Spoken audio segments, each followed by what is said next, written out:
Hello, fellow bibliophiles, and welcome back to Blatantly Bookish. I'm Marissa, and today I have a very special guest.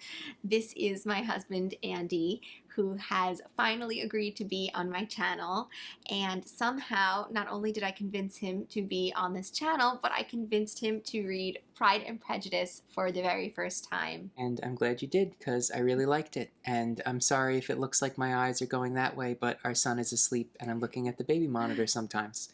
Yes, we finally got him down, so hopefully he stays that way for the duration of this video. But I'm glad to be here and talk with an adult. Do I count as an adult when Yes. we were both watching Yes. him? Yes. Okay.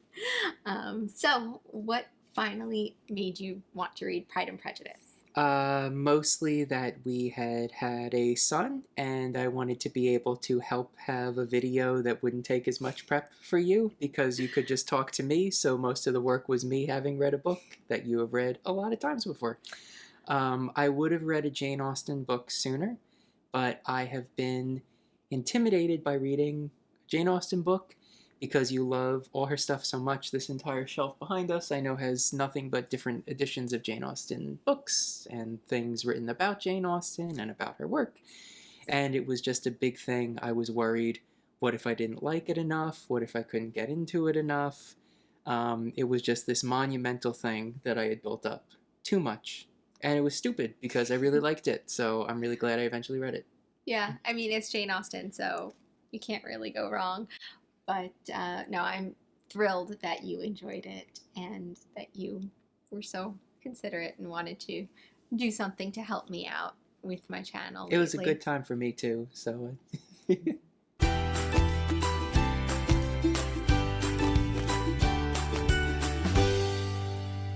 Okay, first off, I loved the book, and I'm not just saying that because of you. I loved the book. I thought it was phenomenal.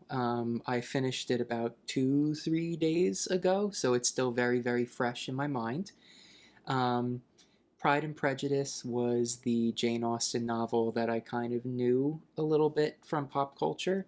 Years ago, I had watched the 95? Yes, BBC 95. I had him watch BBC? the 1995 BBC adaptation with me years ago, like 5 years ago at this point, when I just decided that I didn't think he was going to read the books, and also I wanted to watch it, and I think we were in the studio at that time, Yeah.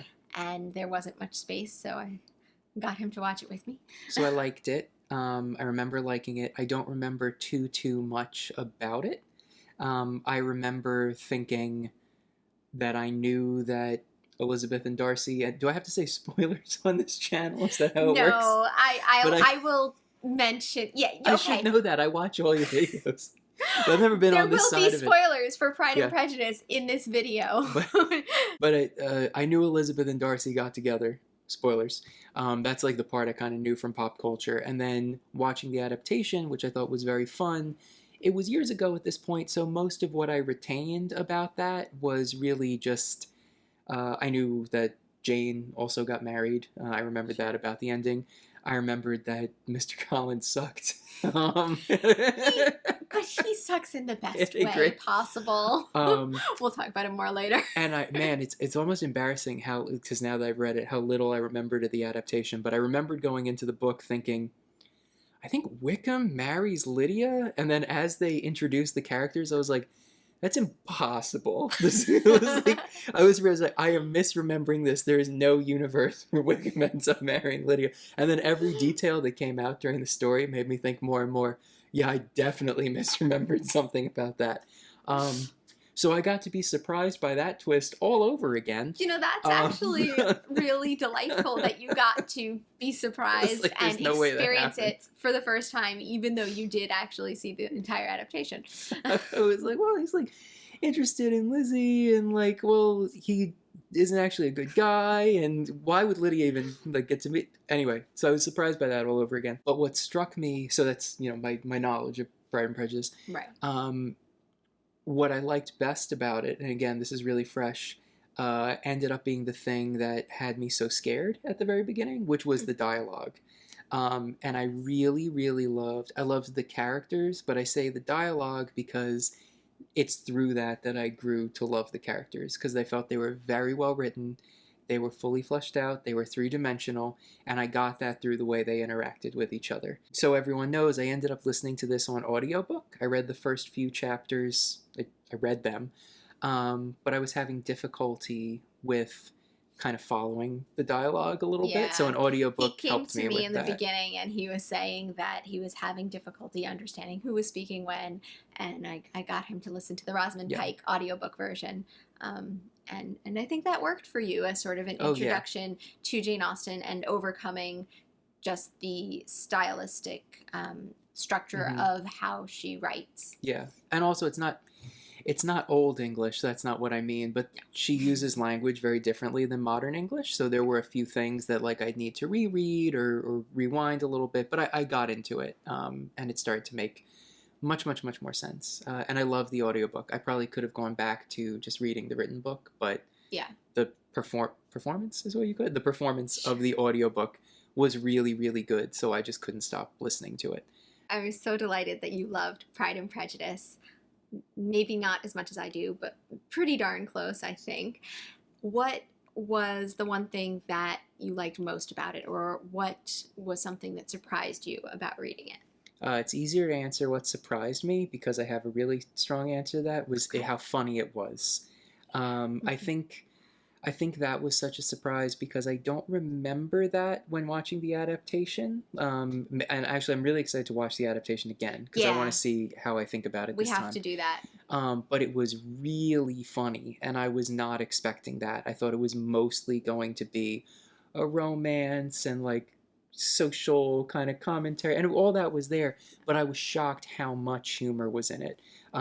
Actually, I just joked about Mr. Collins sucks, but he's hilarious. Yeah. He doesn't know he's hilarious, but he was really funny. I think that makes him more funny in most respects. The kind of like overly flowery, formal, it was really funny. I really loved, just to talk about the characters a little bit, I thought, Mr. Bennet was also really funny in a very different way, much more dry, but also he seemed to have a good read on most of what was going on, and chose to be very humorous about how he would relate that to others. Yeah, so that was definitely the thing that surprised me the most about the book. Yeah. I absolutely love Jane Austen's humor, and I do think Pride and Prejudice is one of her funnier novels. Emma is another one that is very funny, and I think those are my two favorites, and perhaps the humor and wit in them is why I love them both so much.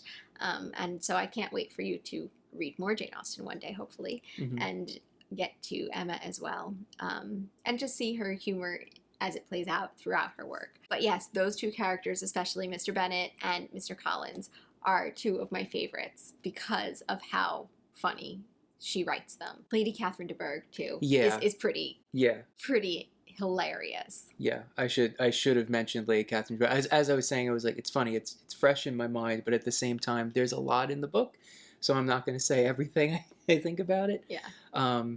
But yeah, and I will say, I mentioned that was what surprised me. I did like all that stuff that was there that I thought was going to be there. It was a really romantic book, and it was a really great story, and getting to kind of follow the heartachy trials and tribulations of will they, won't they isn't the right word, but the way that they're drawn to and apart from each other throughout the course of the novel again and again like that, it was well structured. It was thrilling. I enjoyed it, and I feel like that might not be something particularly novel to say. I'm sure people who are on BookTube and who are watching this channel are probably intimately familiar with the book. Maybe what I'm saying is rather surface level, but that's what draws me to it, is the beauty of the plot and the strength of the characters. I think it's rather surface level, but it's also what everyone loves so much about this book. It's what I love so much about the book.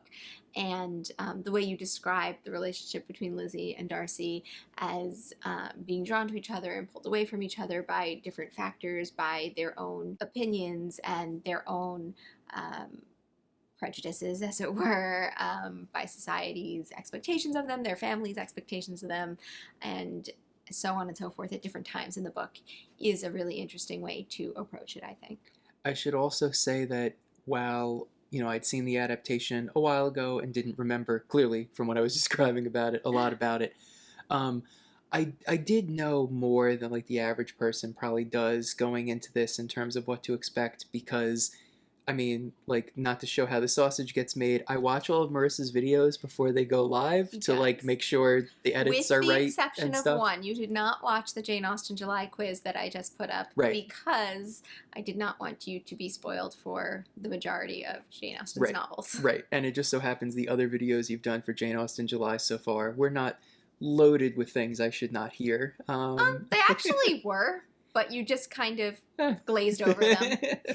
But anyway, like over time, you kind of pick up things by osmosis. I mean, you've talked a lot about the books you've read, kind of like what are they? There's like What Matters in Jane Austen, Jane Austen's England, and like just having watched videos of you talking about your experience with those works in the past and what you've, recommendations, why they're recommendations, that kind of thing.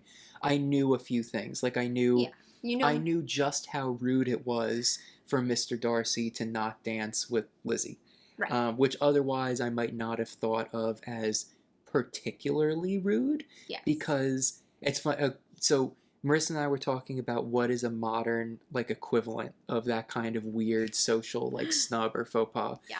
And we talked for a bit. The one I came up with is it's like going to someone's house for dinner, hearing they're making something you don't like, and ordering takeout to the house unannounced. Like just like Yeah. weird, and no one does it, and inappropriate, and that was what Yeah. I had. I don't know if that is It made me laugh. the best. It's Yeah. funny. It's definitely funny to imagine Yeah. someone doing that. I don't know if that's the best one-to-one example of the exact kind of social faux pas that is, but I enjoyed that part of our Mhm. conversations. But so what I mean to say is I did know a little bit more, and this isn't a plot statement. This is a little bit more maybe about some of the social stuff and how society Yeah. works, and You you knew a little know, about Regency Society just because I've discussed it with Yeah. you, and also you asked questions I sometimes did. like, what's so important about Scotland? Right, that's true. Yeah. Because I figured I was like, you probably can just tell me. Like, I'm not going to Google this. Like, why does it matter that, oh, they're not even in Scotland? Okay. Why does it matter if Lydia and Wickham have gone to Scotland or Is to not? Scotland or not? So that was good to get cleared up because they can get married with like it was quickly and without like parental consent on the Yeah. license. Yeah. Okay, I remembered. Gretna Green is just over the border. I knew it was like an Yeah. expediting thing. I knew a little bit about that. Like I said, it's more the social stuff that I was kind of aware to pay attention. I understood like what the income meant and like Yeah. that's what their estate is And I worth, or think like because of that, you got a little more out of the book on a first read than some people do. Than I did, certainly Mhm. at 12 or 13 or whatever I Mhm. read it for the first time. Yeah, it helped me. It helped me kind of place like an understanding that the Bennets were, I don't know if the word like nobility is right, but like landed like people, Landed like gentry. upper class, but there's degrees of upper class. So Yeah. like they are landed gentry, but obviously Mr. Darcy is in this higher strata, Yeah. like absurdly high strata. So but she makes some statement about being the daughter of a gentleman, and so Yes. I know that they like kind of can exist in the same world, but still Mr. Darcy is is my hand out of frame. Yes, Mr. it Darcy, is. Mr. Darcy is like up there. So yeah, so I knew that too. Yeah. Can I talk about some of the other characters in the book? Yes. Okay. Please do. Mainly because I want to say one thing, not negative, but just something I thought about the book, and you Okay. might know what I'm going to say. I do. Something that drove me crazy. That it shocked me to hear that people like don't feel this way. It's like couldn't stand Jane. I think this is an Jane unpopular drove opinion. me insane. Jane seemed like the kind of person that I would never want to spend time with in the real world because she's just so painfully naive nice in like a detrimental way. It's like, oh, surely Wickham would not be so bad as to. It's like, Jane, literally Darcy and Wickham cannot both be telling the truth. What do you mean? Like, you can't assume like the worst about them. Yeah, I mean, Like, I've never heard I couldn't anyone stand her. speak illy of Jane before. Jane Bennet is just kind of either neutral and people don't talk about her, or they just think she's a sweet, kind, wonderful character and they don't have much to say. I've never heard of anyone be outright enraged, upset by, or Bothered me. disappointed in Jane Bennet. My eyes rolled like every time she opened her mouth. But what I will say is that I find it kind of shocking that that's not a more common opinion that you've at least seen on BookTube or talked about with people in the world about, Yeah. because knowing how much first impressions matter to the story, and I am now aware that apparently the first Yes. working title, was First Impressions. The conflict of the story and the heart of the story is all from mistaken first impressions that everyone makes of each other. So Jane thinks well of everyone to a fault, even when she shouldn't. But the moral, which is not the right word, but like the idea behind the story is not you should always think well of everyone you meet, and which would make like Jane admirable that she was doing that. The thesis of the story is that first impressions can be mistaken. Right. And so it's not that Jane has some deep insight that everyone else is missing, where she chooses to see the best in people and it should be admired. It's that she equally gets it wrong, particularly with the people that it matters the most for it to be wrong about. Because since she isn't willing to like engage with the idea that Wickham truly can be fully despicable, then she actually kind of ends up being just as quote unquote culpable as Lizzie in not warning people about what she knows about Wickham, because she just chooses to not believe it because she sees the good in him. And it's a point you made that actually really resonated with me was that you were saying how Jane is so naive and she just believes the best in everyone, with the exception of one person. Yeah, and that is Mr. Darcy. She also finds him to be rude and snobby, and she doesn't have a good first impression of him either. And that is a bit out of character now that you mention it. It's not something I'd ever thought of before, but Jane does always see the best in people to a fault, and yet she doesn't see the best in Darcy. Yep. Thank you for saying that, because that's a really important caveat, and I know at dinner the other night we were talking about that. Yes, if you want her to be the unassailably, sees the best in people, of all the people to make an exception to not see the best in, come on. So this is not to just completely disparage Jane and that be the extent of what I say, but and it's not even a knock on the book, it's just I feel so strongly about these characters, and I'm sure you understand that, because that's what's so great about the book, is how three-dimensional they are and how much I feel I understood how they worked, and I understand the way that Jane works, and it is endlessly frustrating to me the way that Jane works. Yeah, I've never been frustrated by Jane before, or really thought much of anything about Jane.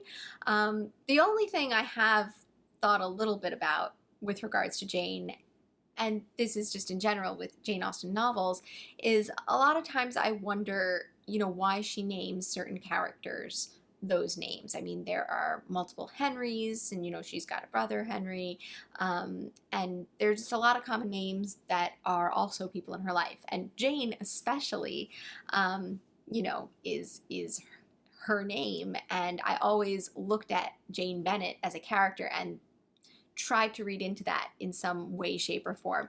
And I think, and this is the only character that I've ever successfully had a thought about with regards to this whole naming scheme. And was her brother is Henry and her sister is Cassandra. Cassandra. Yeah, I knew that. And I mean, there's the beautiful Cassandra, but I knew that too. And I mean, I know that I know more than the average person, having never read a Jane Austen novel before. Probably true. But the thing is, I feel like when it comes to naming her characters, a lot of times it was probably an in-joke with the family, and a lot of times that's very true with her juvenilia, but I also see that it could be true possibly with Jane Bennet, because Jane Bennet is the complete opposite of Jane Austen. I feel like Jane Austen has just such a perception and an intuition when it comes to reading people, and it's funny how different Jane Bennet is from Jane Austen. And it's obviously, you know, I don't know Jane Austen because Yeah. she's been dead for many, many, many years at this point, but I feel like anyone who writes Pride and Prejudice with such an insight into the human condition and writes these characters can't be anything like Jane Bennet. No, no. And that's what I was going to say. It's like that was a much politer way of what I was about to say is this is going to sound mean, but she must be a foil parody of Jane Austen because no one who could write a book as good as Pride and Prejudice would not be very smart, and no one who's very smart would be Jane. But She's Yeah. I don't know if it speaks to her intelligence. It is that funny though. I'm realizing I know so little about Jane Austen. I know some biographical details, but I feel like, again, I watch your channel, right?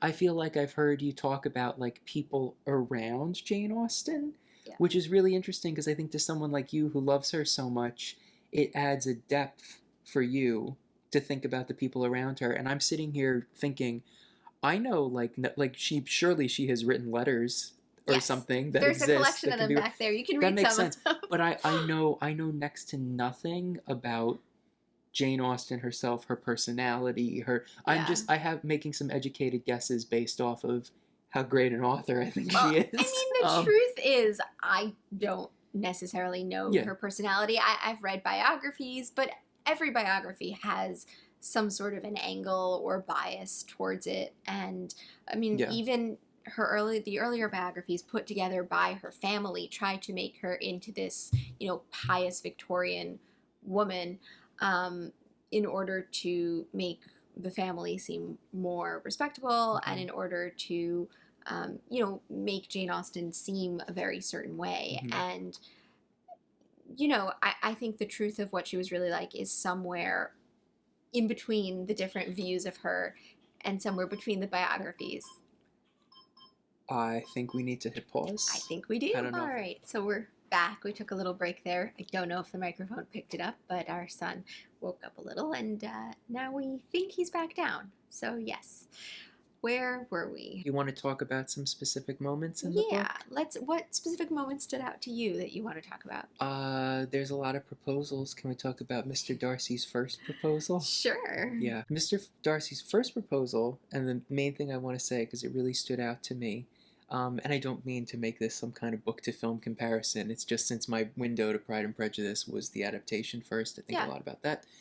But something that really struck me when reading his first proposal is that I love the dialogue. I love the way the characters are written. We don't get to like hear that proposal. We get Lizzie saying she hates it and he's being rude and she's confused by it and where this come from, and we get literally one sentence which she reads as negatively as it is possible to read it. And I just find that very interesting because in adaptation you would need to give a proposal and show a proposal. But in the book itself, the only thing we get is that one sentence and Lizzie's take on it. And I am left wondering if it was a really good proposal. but Lizzie just is not able to take it that way. And that it just really stuck with me in the moment. And I think a big part of that is knowing that they end up together, knowing that Mr. Darcy isn't all that he seems from Lizzie's impression. I'm inclined to read charitably into his actions at other points in the story, but I can't shake the feeling that if we had the full text of what was actually said there, we would be like awe-inspired by how moving it was. Yeah, I mean, it's a good point. We really don't get much of that proposal, and I haven't seen the adaptation in a while, and I know you haven't either, but I'm pretty sure you don't get too much more than that one line in the proposal scene in the 1995 BBC version. I think you get a little more than the book gives in the sense that obviously because it's on screen you need facial expressions, but I think it's a very short scene, and that's not what it is in the book. Right? No, I mean, well, kind of, but exactly. You get the sense that it's a very long proposal that we hear very, very little of. Yeah. And we hear opinions on the proposal and her thoughts about the proposal as it's happening and after it happens. But the only line of the proposal we get is very brief. It's just one line. Mm-hmm.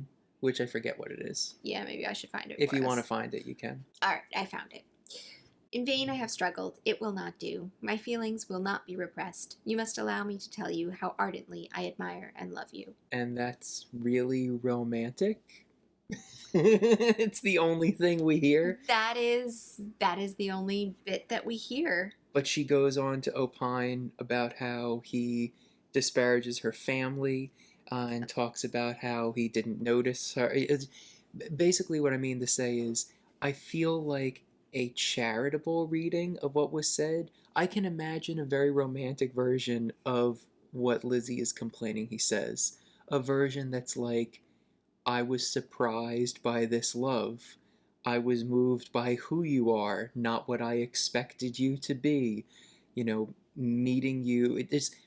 There's that kind of like surprise, but growing to love you for you, and like, but I think it can be done really romantically. I think the one line we get is really beautiful, and I think that since we know that he's a good person who cares about her deeply, I don't think it's a stretch to say that that was probably a great proposal if she was open to hearing it. And yet I've never read it that way because Jane Austen doesn't want you to feel that way about it at all. And Lizzie certainly doesn't feel that way about this proposal. She feels that he isn't somebody that she could ever be prevailed upon to marry. I think that's a line a little later on. Yeah. And that he is the reason that Bingley is not going to marry her sister, and he has the audacity to propose to her despite her family, despite feeling that she is beneath him. And that is what she takes away from it, and therefore that is what always has been taken away from it for me personally. Mm-hmm. And that is to say that there's even a version of what you just said, which could be said better, like, despite the barriers in place, despite the strange ways your dad behaves sometimes, or your mom more likely. Well, you know, Bennett. it's you are you, and you are not the people around you, and I am moved by you. And I mean, quite frankly, that becomes a sentiment that Lizzie herself becomes open to later in the story. She becomes embarrassed by her family, and she thinks, oh yeah, maybe there is something to be said, cringing when her mother speaks. Well, we all cringe. We all cringe when Mrs. Bennett speaks. Yeah. So anyway, I just think that is very interesting, and I know that I'm sure a big part of the reason I read it that way is just that I know the broad strokes of the story, and I know that they end up together, and I know that Mr. Darcy is a good guy. And yet I never really thought about that the many times that I've read Pride and Prejudice, and that's because I'm always so absorbed and wrapped up with Lizzie and her character that I never really think that she could possibly be a slightly unreliable narrator, because generally speaking, she's a very reliable narrator throughout the course of the book, apart from potentially this one section. I mean, she's telling it exactly how she hears it. She's not an unreliable narrator. She has her biases, and we know that because that's the story. So I just think that is interesting to think about. Yeah. And we get so little of this proposal. Why don't we talk about some of the other proposal scenes, specifically one where we get perhaps a little too much. Mr. Collins. I'm laughing because you're like, we get so little of this proposal. It's like, well, we get a lot of Mr. Collins. Mr. Collins proposal. Talking about how funny I found the book. That's a big one for me. One of the funniest scenes. Just picturing, and I know there's wonderful narration to this as well, but just picturing Lizzie's flustered kind of, please God stop, please God stop, please make it stop. We were in the other room one night, I'm listening to that, and I'm just pausing it on my headphones. I say, Marissa, Mr. Collins is proposing to Lizzie. I hit play, and 5 minutes later, Mr. Collins is still proposing to He's still Lizzie. Going. And I said, yep, yes he is. And then the whole, like, I know that, however he phrases it, I know women of a certain, moral standing are known to deny a Yeah. suitor 2, nay, perhaps 3 times. I'm like, no, please stop. No, Mr. Collins. And then This is not one of those times. and then she is like, please, I assure you, I am not one of those women. Like, I don't know how to make this any more clear. It will be so unwelcome if you keep trying. Yeah. Yeah. It's too funny. It really is. He is just so not aware socially, or he's just socially inept in really every way possible. I know we're talking about the proposal, but what sticks at me is I feel like there were more moments of me pausing the audiobook to tell you I was listening to a scene that Mr. Collins was involved in than any other. No, Yeah. beautiful moments and like great story beats and like twists and character introductions. But the thing that would make me pause and like say something to you was Mr. Collins is talking. Mr. Collins is talking. Please help me. Or sometimes Lady Catherine de Bourgh is talking. That would sometimes, Yes. which is 6 of 1. They go so well together. Yeah. They really do. Match Yeah. made in heaven right there. Yeah. Not a romantic match, of course, but a social match. Because they are both slightly socially deranged. She can't stop being praised, and he can't stop overtly praising people. No. And I hope you don't mind if this makes me seem like a broken record, but thinking of major moments in this story to talk about, we could talk about one more proposal too. I do also want to talk about the second Mr. Darcy proposal. Yes. Or this is my estimation, and maybe it's because I'm not as familiar with Regency era etiquette. To me, it was kind of a non-proposal. It kind of happened. They like revealed, yes, I think differently of you. Yes, I think differently of you. And it's like, oh, was that it? That's how I took it. It was kind of strange and anticlimactic in a big way, I thought. Yeah, I mean, the weird thing is I never remember it being anticlimactic. I always feel like it's this big moment where they have this realization that they both care for each other. But I do think, as far as official proposals go, of all the proposals we hear, this is probably the shortest, and probably has the least dialogue to it. Even the proposal, the first Mr. Darcy proposal, which is probably quite long and drawn out, that we only get, one line from, there's all of this dialogue afterwards and all of this discussion around it.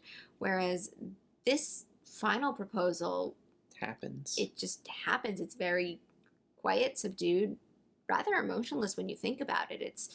They don't express their feelings towards each other. They just say, have they changed?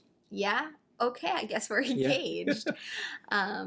And for me, that always sufficed. I never felt like I missed anything. But when you really think about it, they don't exactly pour their hearts out to each other.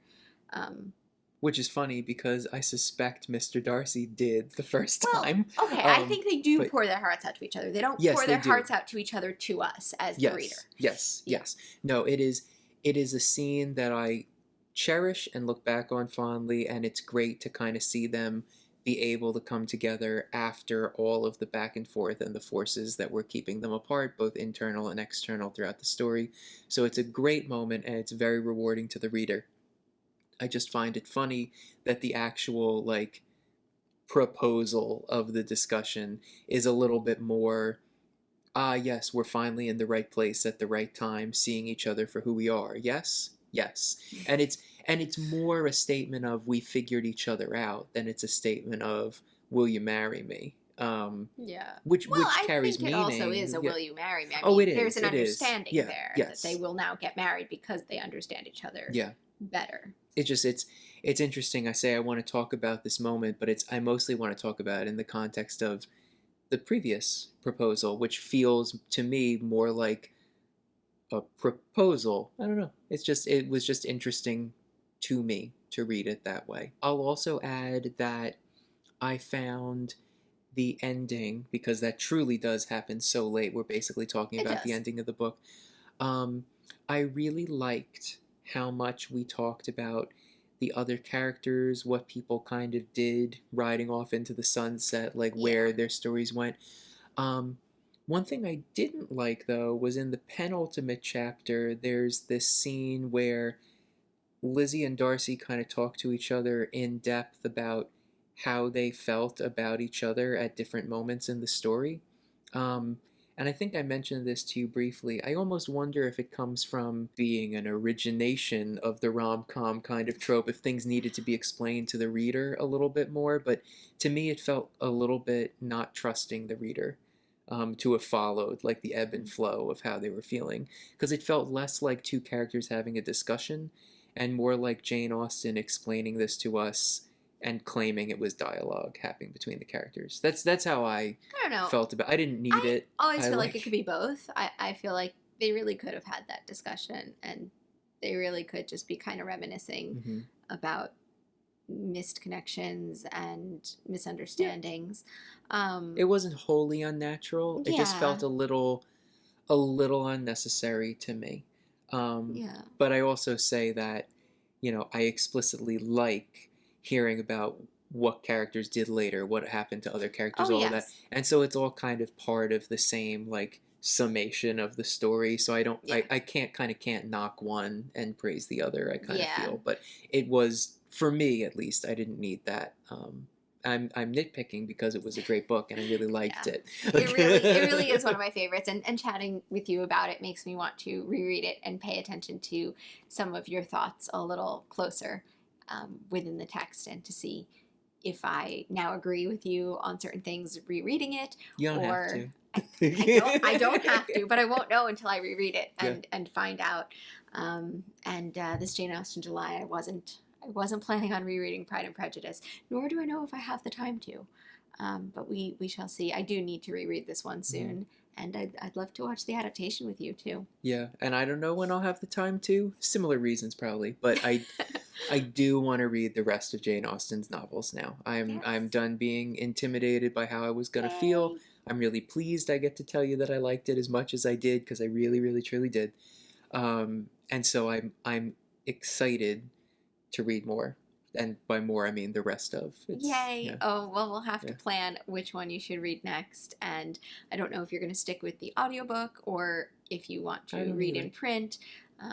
There's a good Sense and Sensibility audiobook by Rosamund Pike as well. So, yeah, we'll see what you read next. And hopefully, if you didn't hate this too much, you can keep everyone posted as well. Okay. No, you don't want to That come wasn't back? that wasn't enthusiastic enough. No, I think I would if you'd like me to. Yeah. Okay, well, we'll see. Well, I think we're going to go, but I would love to hear all of your thoughts on Pride and Prejudice and on Andy's thoughts reading Pride and Prejudice for the first time in the comments down below. And until next time, I look forward to seeing you in another video very soon. Bye. Bye.